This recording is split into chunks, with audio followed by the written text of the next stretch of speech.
Hello mga kaibigan, maligayang pagdating sa aking channel. Lumikha ng kontrobersya sa social media ang matapang na sayaw ni Tuba Buyak Ustan.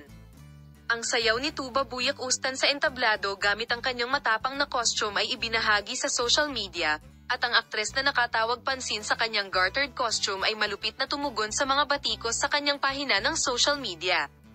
Si Tuba Buyak Ustan, na nag-publish ng kanyang mga sayaw na may nakasulat na, "I'm coming with the tea brood," ay hindi napapansin sa kanyang lokal na kasuutan at ang mga sayaw at galaw ni Tuba Buyak Ustan ay nakitang malaswa at ang kanyang mga galaw ay binatikos bilang kahanga-hanga.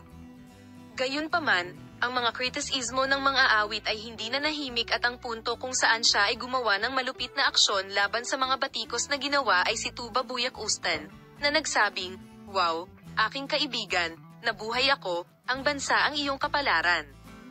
Kung hindi ka lang mga bigat kundi pati mga inactive fat bulls na nakaupo sa bahay, haha, isa kang bezaglo, mataba ka.